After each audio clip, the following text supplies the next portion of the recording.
네, 정말 아주 제가 오늘 많이 묵상한 말씀하고 정말 연관되는 말씀이고 요즘에 아주 시대에 딱 맞는 말씀이고 또 선교적 교회 운동을 하는 저에게 있어서도 굉장히 중요한 말씀이죠. 저는 요즘에 이런 상황이 너무나 감사해요. 죄송합니다. 저한테는 사람들이 이 패러다임 시프트가 일어나야 되는데 그 패러다임 시프트라는 말은 아시죠? 생각의 변화가 있어야 되는데 인간들은 그 생각의 변화가 잘 안 생깁니다. 그래서 하나님께서 사용하시는 방법이 충격을 주는 거죠. 그리고 이 충격을 주는데 가장 큰 충격은 뭐냐면 뭘 시키는 게 아니라 아무것도 안 하게 하는 거. 제가 군대 생활 경험해 보면 처음에 자대에 갔는데 거의 한 달 동안 아무것도 안 시키는 거예요. 그럴 때 굉장히 그냥 자괴감이 생기고 내가 이러려고 군대 왔나? 또 선교사로 가서 몽골에 처음 갔는데 말도 모르고 그러니까 할 수 있는 게 없어요. 그럴 때 굉장히 자괴감이 생깁니다. 근데 그럴 때 굉장히 사람이 겸손해지고 거듭나는 경험들을 하게 되죠. 오늘 선교적 가정 세 번째 시간인데요. 왜곡된 가정의 모습들. 제가 부제로 잡은 거는 자녀 양육 그 본질이 무엇인가 하는 부분이에요. 지난주에는 저희가 가정의 영적 전투 했죠. 왜 우리는 가정을 경건하게 세우기 위해서 굉장히 노력을 많이 하는데도 잘 안 될까, 이런 얘기들을 살펴봤고요. 그 첫 시간에는 가족의 청사진을 봤습니다. 가정은 무엇인가? 왜 하나님께서 가정을 만드셨는가? 사람들이 어려워지면 본질을 많이 생각하는데 이런 때가 아주 좋은 때죠. 이런 때 가족들이 모여서 이런 본질적인 얘기들을 하면 좋을 것 같아요. 제가 조금 전에도 오면서 라디오 들으니까 자꾸만 부모들은 어떻게 하면 학교에 보낼 수 있을까 이런 생각하는데 자녀들한테 학교가 무엇인지를 가르쳐 주지 않으면서 계속 학교 보내는 것은 굉장히 재앙이에요.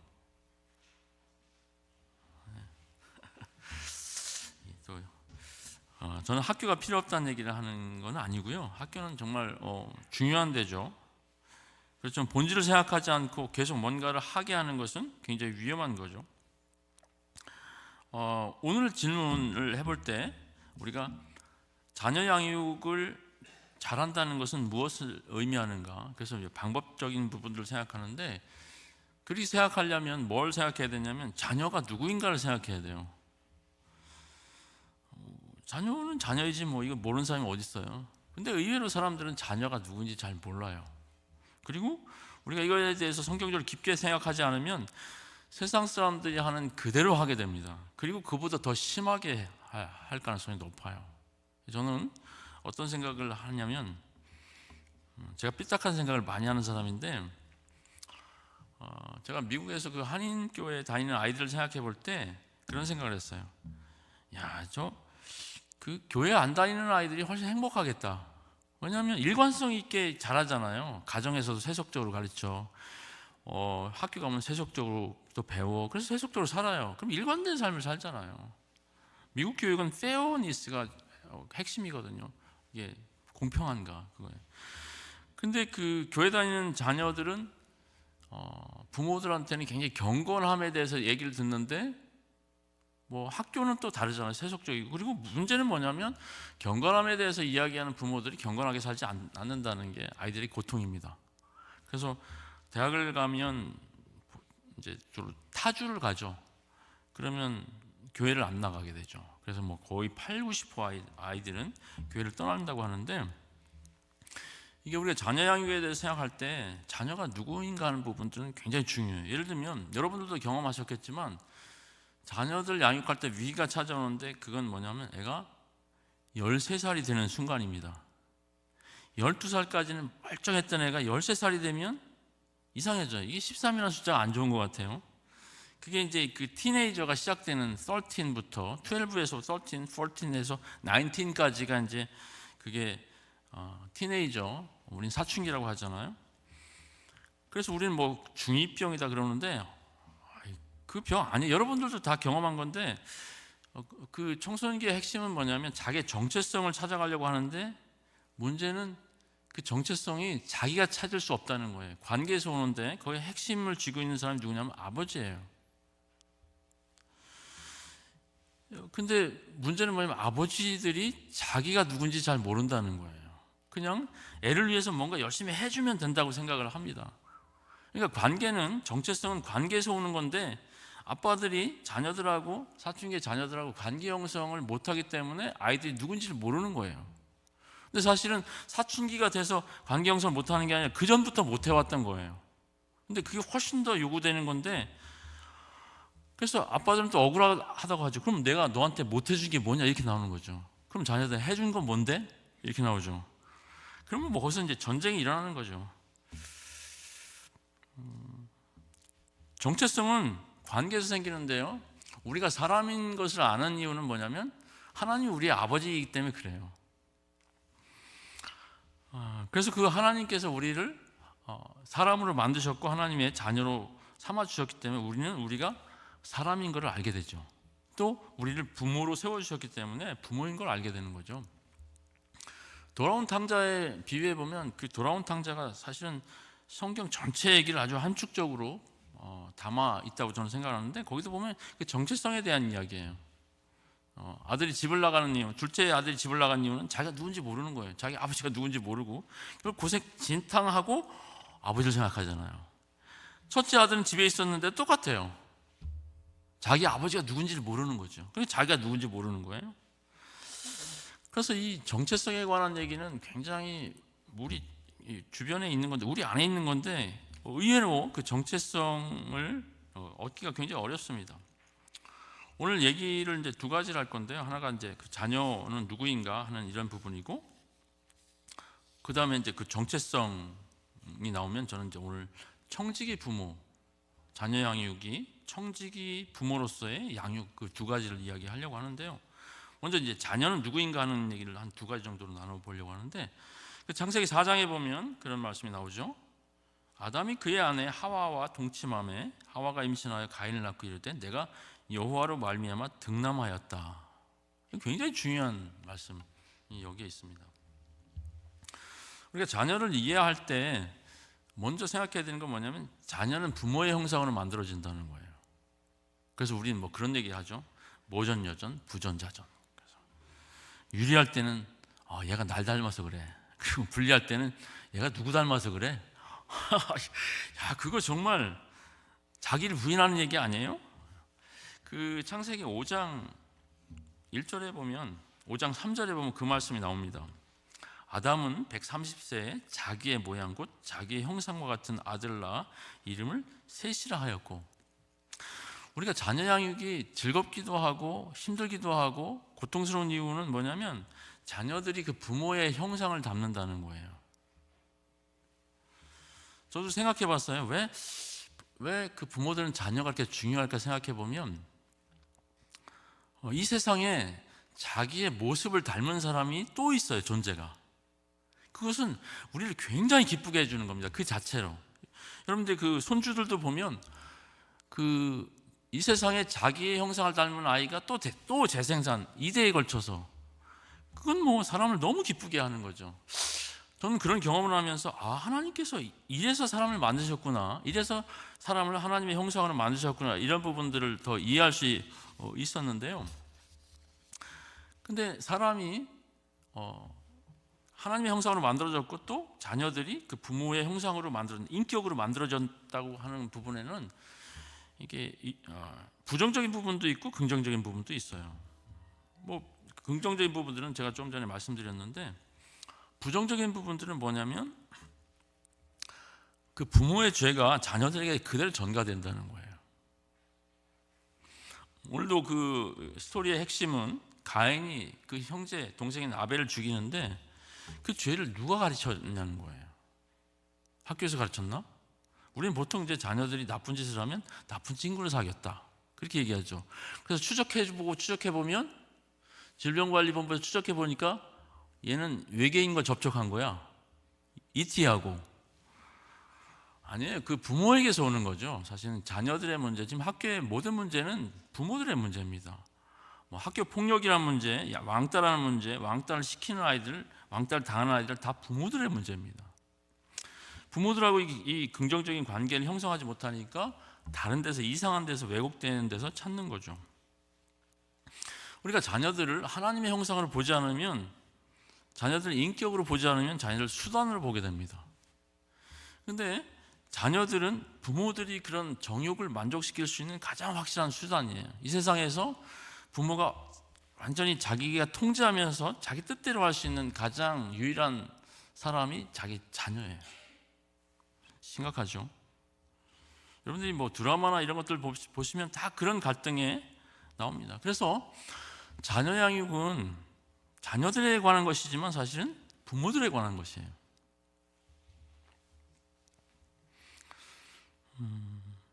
쉽게 이야기하면 자녀 양육은 자녀들에게 하나님의 형상이 온전히 회복하게 하는 과정이라고 이야기를 할 수 있습니다. 그래서 자녀 양육의 그 목표가 사실은 이 교회를 세워가는 목표하고 똑같고 선교의 목표하고 똑같아요. 선교의 목표는 뭐냐면 하나님께서 이 세상에 70여 억의 모든 사람들을 하나님의 형상을 만드셨는데 그들이 죄로 인해서 왜곡됐고, 그래서 다시 하나님의 백성을 삼으시기 위해서 하나님의 형상을 회복하는 과정이 선교예요. 그것이 복음입니다. 예수 그리스도에 인한. 또 교회가 그래서 존재하는 건데, 그래서 그렇게 하려면 부모들이 자신들이 하나님의 형상으로 만들어졌고 자녀들도 하나님의 형상으로 만들어졌고, 그래서 부모들이 먼저 그런 본을 보이는 삶을 살지 않으면 자녀들 경건하게 키우기는 불가능합니다. 왜냐하면 하나님께서 우리를 하나님의 형상으로 만들었고 자녀들도 부모들의 형상으로, 그러니까 자녀들도 하나님의 형상으로 계속 지어져 가는 거죠. 그것을 자녀들 안에서 하나님의 형상을 회복하게 하는 과정이 자녀 양육이라고 말할 수 있습니다. 첫 번째, 하나님의 자녀들의 그 양육이 기쁘기도 하고 어려운 이유가 자녀들은 부모의 형상으로 만들어진다, 그거 얘기했죠. 두 번째는 뭐냐면, 두 번째 우리가 분명하게 해둬야 되는 건 뭐냐면 소유권에 대한 건데, 자녀들은 누구의 소유인가 하는 것이에요. 여러분들 이번에 뭐 재난기금 이거 볼 때 여러분 그 밑으로 이렇게 등재되어 있는 아이들은 이렇게 가장이 그 돈을 받죠. 소유권이 그 가장에게 있는 거죠. 근데 이게 문제예요. 자녀들은 부모의 소유가 아니라고 하는 거예요. 여러분들이 이렇게 머리로 그렇게 생각할지 몰라요. 근데 실제로는 많은 부모들이 자녀는 자기 소유라고 생각해요. 그래서 마음대로 합니다. 그리고 자기의 자아 성취를 거기다 투영시켜요. 그래서 자기가 하고 싶은 거를 애들이 하게 해요. 아주 교묘하죠. 이 말씀에도 보면 가인이 동생을 죽이고 나서 또 하나님께 용서를 받고 하나님이 거기에 대한 또 치유책을 주시고 다 하는데도 하나님 말씀을 안 듣죠. 그리고 자기가 하나님 앞을 떠나서 노 땅으로 가게 되죠.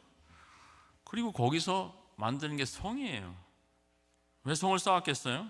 자기 안전함을 추구하기 위해서. 우리가 지난주에도 했지만 인간이 선악과를 따먹고 인간들에게 찾아왔던 가장 확실한 그 왜곡이 두려움입니다. 이 가인은 두려움을 통제하기 위해서 성을 쌓는 거죠. 그리고 또 그 성의 이름을 놀랍게도 자기 아들의 이름을 써서 성의 이름을 짓습니다. 자기 이름도 아니고 자기가 죽인 동생도 기념해서 그것도 아니고 하나님의 이름도 아니고 자기 아들 이름을 써요. 이거는 왜 부모들이 자녀 양육에, 자녀 교육에 올인하는지에 대한 아주 그 심리적인 요인들이 아주 가장 잘 표현하고 있는 거예요.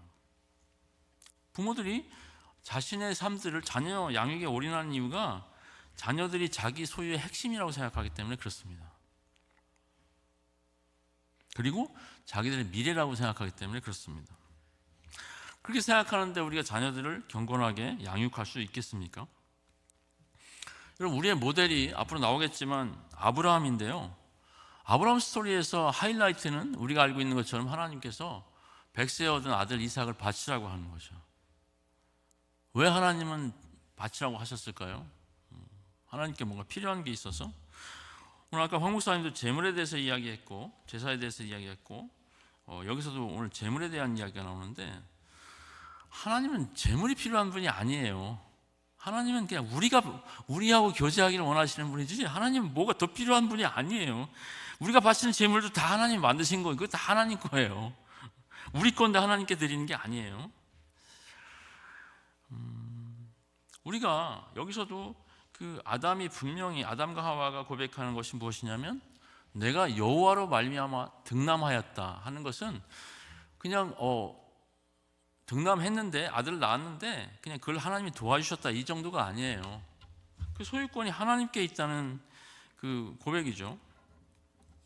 그래서 우리가 자녀를 경건한 자녀를 양육하려면 그 소유권을 하나님께 드려야 됩니다. 원래 자녀들도 하나님의 것이고 우리 자신들도 하나님의 것이잖아요.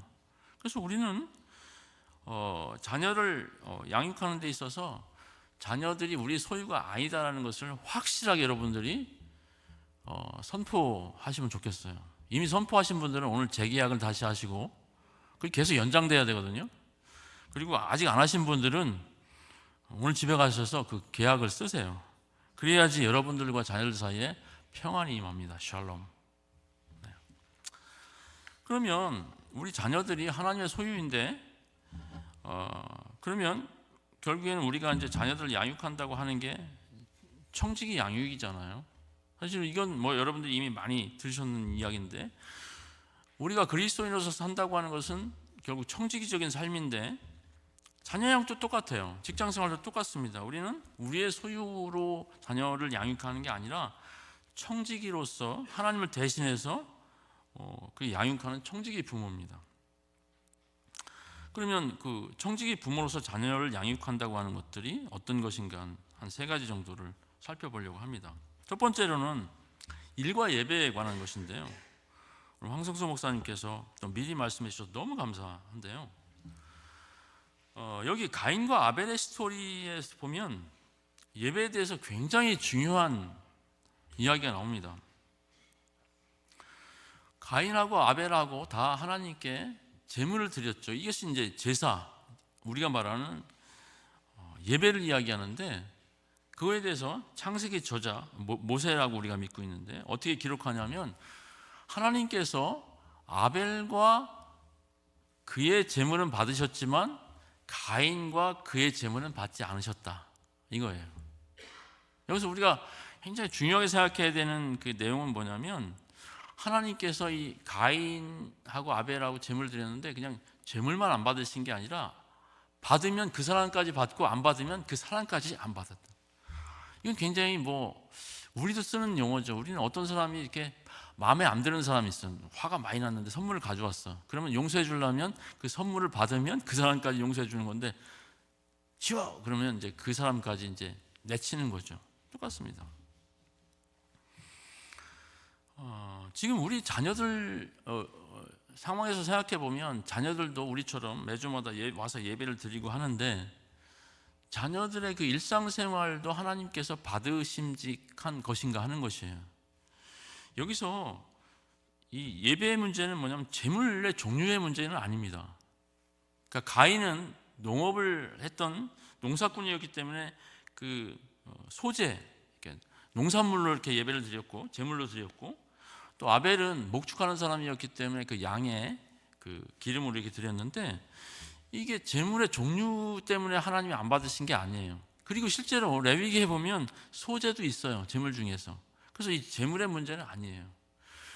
여기서 하나님께서 중요하게 여기신 건 뭐냐면, 그 제물을 드리는 사람이 어떤 사람이냐, 그 사람이 어떤 삶을 살고 있냐가 중요한 거죠. 그래서 하나님께서는 가인에게 이 과외를 좀 하셨는데, 너 어떻게 하면 너의 재물을 내가 받을 수 있을까를 이렇게 튜터링을 하신 거죠. 과외를 하신 거죠.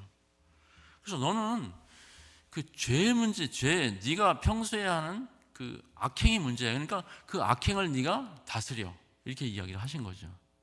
근데 가인은 그걸 교정하지 않죠.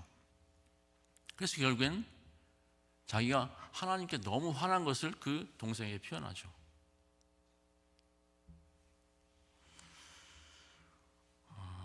여러분, 이 지금 가인과 아벨의 그 제사에 관한 거는 굉장히 심각한 문제입니다. 여기서 모든 문제가 다 해결이 돼요.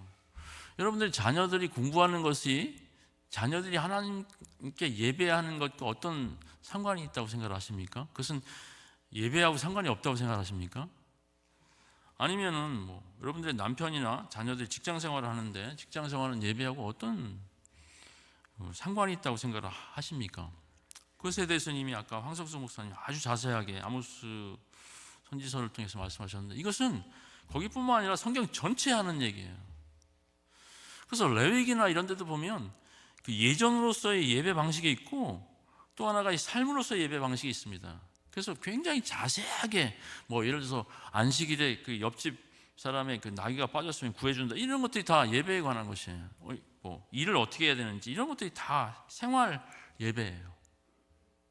나중에 이사야서에서 하나님께서 너희들이 예배를 안 받겠다라고 말씀하신 건 뭐냐면 그들의 생활이 엉망이었기 때문에 그런 거거든요.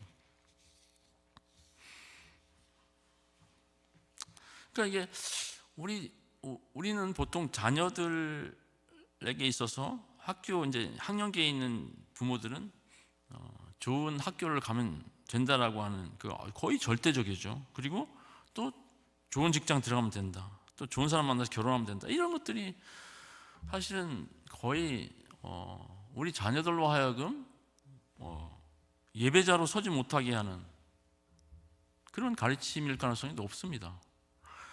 왜냐하면 우리가 그런 본을 보이지 못하면 또 자녀들한테 말만 해서도 안 됩니다. 그러면 자녀들은 더 힘들어하죠. 지는 안 하면서. 그래서 좋은 방법은 뭐냐면 자녀들한테 덜 가르치는 게 좋아요. 덜 가르쳐야 나중에 덜 공격을 받습니다. 저도 자녀들이 크니까 예를 들면 이런 얘기 있죠. 우리 막내가 이제 이번에 대학 들어갔는데 하여튼 걔가 스나이퍼 저격수죠. 아빠는 말이야 우리한테 밥 먹을 때 소리 내지 말고 먹으라 하면서 자기는 소리 내고 먹어, 뭐 이런 거. 내부 고발자. 그래서 자녀들이 어떻게 하면 일상생활이 하나님께서 받음직한 그런 일상생활을 하고 있느냐 하는 이런 부분인데, 그것을 가르치려면 그 부모들이 보여줘야 됩니다. 자녀 양육의 핵심은 뭐냐면 말로 하는 게 아니라 부모들이 보여주는 거예요. 그것이 하나님께서 인간을 만드신 원리예요. 그리고 하나님께서 사람들을 가르치시는 원리예요. 예수님께서 그렇게 하셨잖아요. 그래서 이렇게 생각하면 되겠습니다. 자녀 양육은 일과 예배에 관한 것인데 우리는 자녀 양육의 과정을 통해서 하나님을 예배하고 있다, 이렇게 생각하시면 좋겠습니다. 또 한 가지가 뭐냐면 청지기 부모로서의 자녀 양육. 두 번째는 자녀를 양육한다고 하는 것은 자녀들도 거룩하게 하는 것이지만 부모들도 거룩하게 하는 과정이라는 겁니다. 그 부모들이 자녀 양육을 너무 힘들게 생각하는 이유는 뭐냐면 일방적으로 가르치고 일방적으로 도와줘야 된다고만 생각하기 때문에 그렇습니다. 과연 그럴까요? 여러분들은 자녀들한테 도움을 받는 건 없습니까? 이건 뭐 자녀들이 성장해야만 도움을 받는 건 아니에요. 사실은 우리가 거룩해지는, 하나님께서 우리를 구원하시고 계속해서 거룩해지게 하는 방식에 있어서 자녀들이 굉장히 중요한 역할을 합니다. 그래서 저는 그렇게 생각해요. 자녀 양육은 부모와 자녀가 서로 50대 50으로 서로를 키워주는 거다.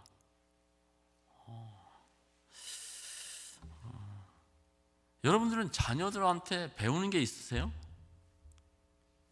교육학적인 원리로서 어떤 게 있냐면 사람은 상대방한테 배우는 게 없으면 그 사람은 자신한테 배우는 게 없는 거예요. 지금 학교 교육의 문제가 뭐냐면 선생님들이 일방적으로 아이들한테 가르치려고만 하는 거예요. 그러면 애들이 배우는 게 하나도 없습니다. 인격적인 관계가 형성이 안 되니까. 사람은 그렇게 만들어진 존재입니다. 근데 우리는 너무 애들을 잘 키워야 된다는 그런 강박관념 때문에 뭔가 애들을 가르쳐야 되고, 그 다음에 뭔가 이렇게 베스트의 뭔가 교육 환경을 만들어주고, 나는 못 먹더라도 아이들한테 좋은 거 줘야 되고, 계속해서 일방적으로 해요. 그것들이 아이들을 힘들게 하는 겁니다. 한번 제가 대한학교에서 학부모들 회의가 있었는데, 그 남편은 LG를 다니고 부인은 삼성에서 일하는 엘리트죠. 근데 자녀들이 셋이 있었는데 이제 엄마가 굉장히 힘든 거예요.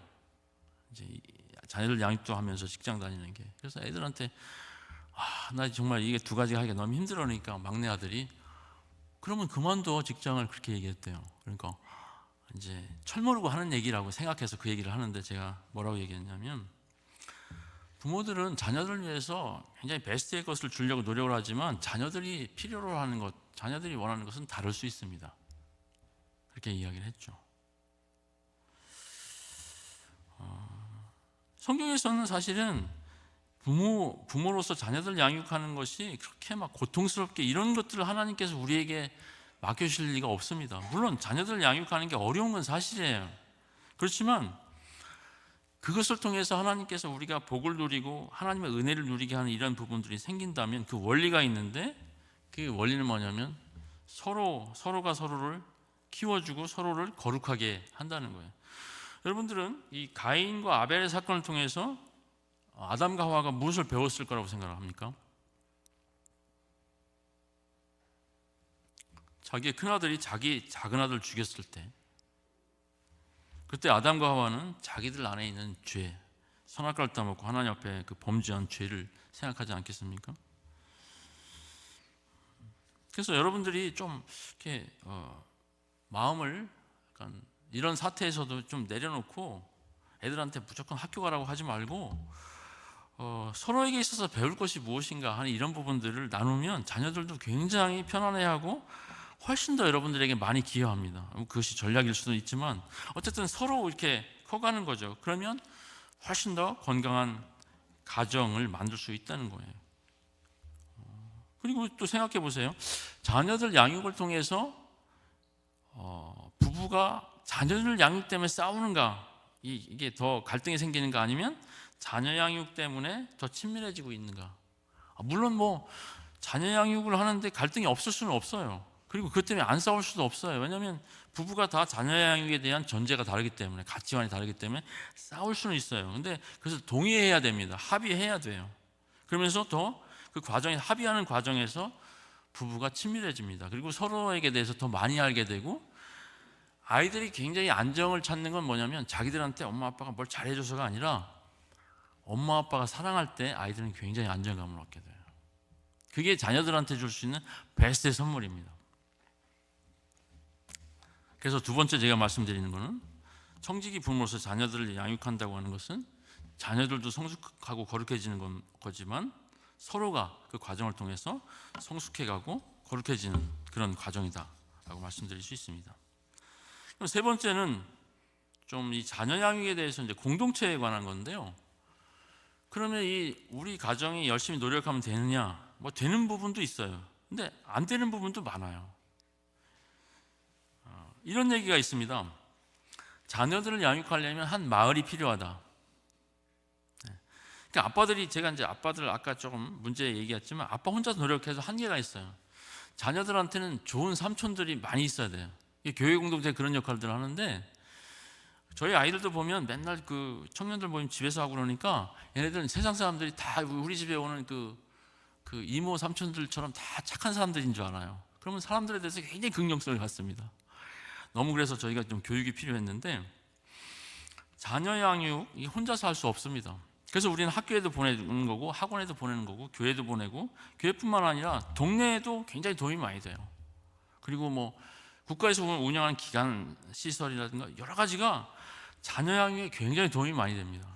근데 문제는 뭐냐면 우리가 자녀 양육을 열심히 하면서도 그 열심히 하는 것만큼 좋은 결과가 나지 않는 이유는 뭐냐면 고립 정책을 쓰기 때문이에요. 가족의 이기주의죠. 여기 보세요. 가인이 결국에는 자기가 살기 위해서 자기가 머리 쓴 건 뭐냐면 노땅으로 가가지고 거기서 성을 쌓고 거기서 이제 자기들끼리만 사는 거죠. 오늘날 가정들은 식구 수가 많지도 않은데 굉장히 고독해요. 저는 아파트에 살면서 항상 생각하는 게, 왜 아파트는 벽 하나밖에 없는데 이렇게 앞집 사람과 거리가 멀까? 저는 시골 출신이기 때문에 이게 처음 서울에 와서 굉장히 스트레스였어요. 옆집 사람을 내가 모르고 지낸다는 게 저한테는 너무너무 힘든 일이에요. 저는 시골에서는 뭐 어머니가 뭐 밥하시면 이쪽에도 주고 이게 이쪽에도 주고 온 동네 사람들이 다 알잖아요. 근데 이 도시는 그렇게 가까이 사는데도 저는 그 아파트 살면서 가장 불편할 때가 뭐냐면 엘리베이터 탈 때인데 저는 인사를 안 하면 너무 불편해. 그래서 인사를 하면 그 얼굴 있잖아요. 와, 저 사람은 도대체 뭐 하는 사람이지? 코스염까지 나가지고 여기 통장인가? 아니면 뭐 영업사원인가 맨날. 근데 요즘에는 이제 제가 인사를 많이 하니까 저희 아파트에 3년 이렇게 사니까 사람들이 저를 알아보면 먼저 인사하고 그러는데 굉장히 우리는 고립된 삶을 살고 있다는 거예요. 근데 자녀 양육에 대해서는 굉장히 노력을 많이 해요. 저희가 21층 사는데 1층은 뭐냐면 아이들 어린이집이에요. 근데 뭐 전혀 상관이 없죠. 그 동네 사람들하고. 우리는 혼자서 가정이 노력해도 경건한 가정을 세울 수 없습니다. 아이들 잘 양육할 수 없어요. 함께 해야 됩니다. 그래서 이 순모임에서도 제가 말씀드리는 방법을 얘기를 해야 되지만 훨씬 더 중요한 건 뭐냐면 그런 분들을 서로 격려하고 도와주고 하는 거예요. 사람들은 방법을 몰라서 못하기보다는 방법도 아는데 그게 여력이 안 돼서 못하는 경우가 굉장히 많아요. 그랬을 때 우리가 그런 가정의 문제를 어떻게 도와줄까 이렇게 묻는 거죠. 특히 교회 처음 온 사람들한테 어려움을 얘기하면 그 사람이 어려움을 얘기하면 그거 우리가 어떻게 도와드릴까요? 영어로 말하면 may I help you 이렇게 접근하면 굉장히 좋습니다. 그럼 격려도 받고 실제로 같이 이렇게 도와주는 거죠. 아이들은 자기 부모만 자기를 도와줘서는 이렇게 건강한 사회성을 키울 수가 없습니다. 우리 교회에서는 우리가 어떤 생각을 가져야 되냐면 다른 집 아이들을 내 집 아이들처럼 이렇게 대하는 게 중요하다고 생각합니다. 우리가 그렇지 못하는 증거를 제가 보여드리면 우리는 자기 자녀에 대해서는 너무 객관적이면서 남의 집 아이들한테는 너무 관대해요. 모든 아이들 엄친아 뭐 그런 얘기도 하지만 모든 아이들은 다 용서할 수 있어. 근데 우리 집에는 용서가 안 돼. 뭐 이런 거 있잖아요. 그렇게 자녀들을 키워서는 자녀들이 굉장히 그 경쟁 구도에 갖게 됩니다.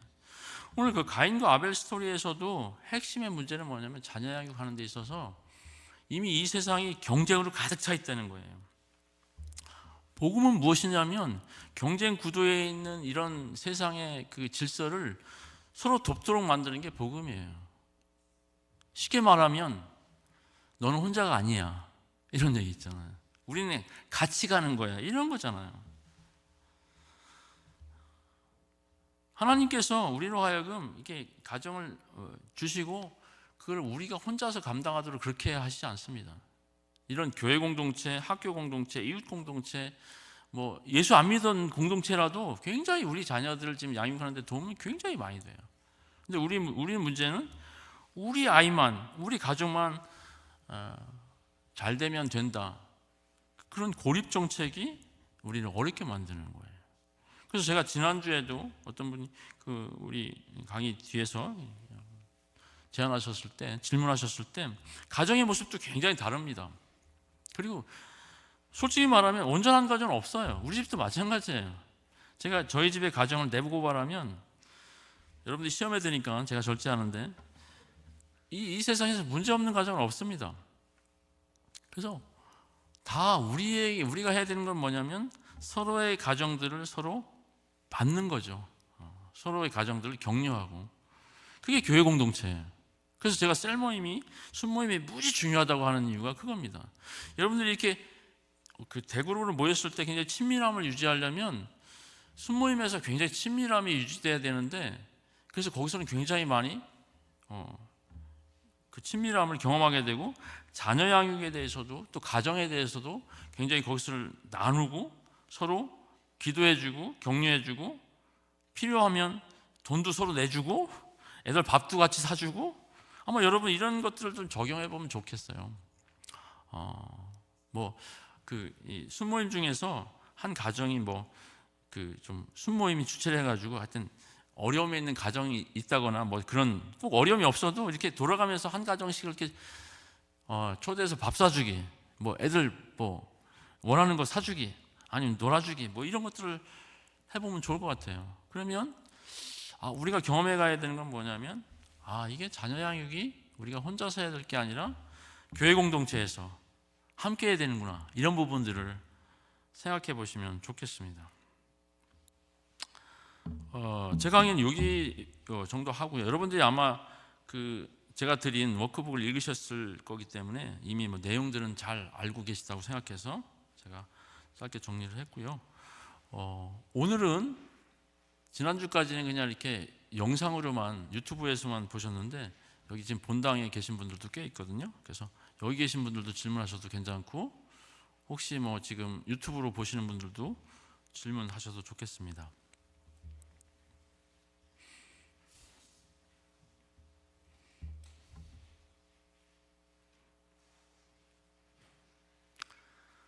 보니까 우리가 익명으로 하는 걸 좋아해가지고 보니까 유튜브로 질문을 잘 하시던데요.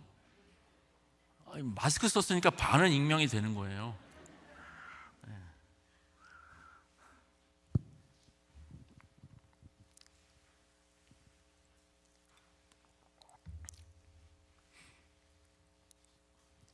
질문 있으신 분은 손을 이렇게 들어주시면 제가 마이크 전달해 드리도록 하겠습니다.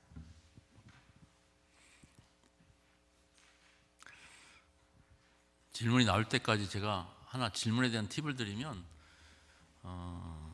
제가 여러 번 말씀드린 것 같은데 자녀들하고 대화하려면 이렇게 여러분들이 티칭을 하지 마시고 질문을 하세요. 그리고 질문도 너무 이렇게, 또 어떤 사람들은 질문을 가지고 의도성 있게 아주 질문을 통해서 더 힘들게 만드는, 예를 들어서 애가 성적표를 가져왔어요. 그러면 이게 너희 최선이니? 이게 질문이에요? 이런 거. 근데 정말 그 사람에게 관심을 갖는 거죠. 관심을 갖고, 요즘에 네가 고민하는 거가 뭐니? 요즘에 너의 주제는 뭐니? 이런 거, 이런 질문들을 하는 게 좋죠.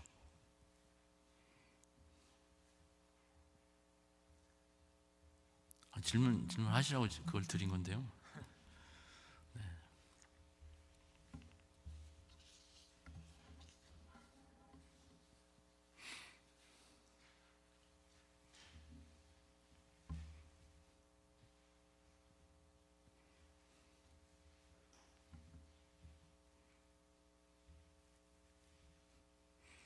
네, 그리고 이 질문을 하라고 했는데 자녀들이 너무 질문 안 한다고 또 윽박지르지 마시고, 여러분처럼 질문이 없으시잖아요. 그러면 it's okay. 네, 그렇게 하고 쿨하게 저도 정리를 해보죠. 질문 없으신 거죠?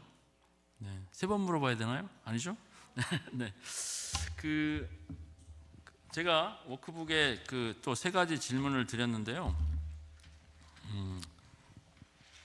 아마 여러분들이 이거는 순모임에서 43페이지에 보면 질문 3개가 있는데요. 제가 한번 읽어드리면 첫 질문은 그거였습니다. 1번 문제가 당신의 자녀들은 서로에게 얼마만큼 친밀한 관계를 형성하고 있는가? 그러니까 서로 돕는 관계인가? 아니면 늘 싸우는 관계인가? 왜 그런 현상이 발생한다고 생각합니다. 자녀들이 싸우는 건 굉장히 심각한 문제입니다. 네. 나중에 이삭편에서 나오게 되는데 이게 자녀 편애하고도 상관이 있는 건데요. 얘기해 보시고요. 2번째 문제가 가인이 성을 쌓고 그 이름을 아들의 이름으로 짓는 것에서 어떤 심리적 요인을 발견할 수 있는가? 우리 가정은 자녀들에게 얼마나 집착하고 있다고 생각하는가? 이게 점수로 한번 오늘 서로 이야기해도 좋을 것 같아요. 네. 대부분 우리가 집착하게 되죠. 네. 3번의 질문은 부모가 자녀에게 집착하는 데서 벗어나 건강한 가정을 이루기 위해서 회복해야 될 요소가 무엇이라고 생각하는가? 가정마다 좀씩 차이가 있겠죠. 이런 질문들 가지고 또 순모임에서 하셔도 괜찮고요. 여러분들이 이 안에 있는 또 목사님 말씀 가지고 하셔도 좋고, 가족들하고 좀 대화해 보면 좋을 것 같아요. 네. 다음 주에는 노아의 가정, 미셔널 패밀리, 아주 전형적인, 제가 이 강의 제목을 선교적 가정이라고 했는데 노아의 가정이 아주 선교적 가정의 전형입니다. 아주 기대해 주시고요. 그리고 또 워크북을 읽으시고, 사실 여러분들이 워크북을 너무 재밌어 이렇게만 읽지 마시고 그 생각을 하세요. 여러분들 자녀들에게 자녀가 했는데 그거 어땠어? 그러면 좋았어. 그러면 여러분들 허무하시죠? 거기다가 생각을 하시면 여러분들이 질문을 만들 수 있거든요. 그래서 워크북을 읽어 오시면 여러분들이 또 강의 듣거나 아니면 소그룹에서 나누는데 도움이 될 겁니다.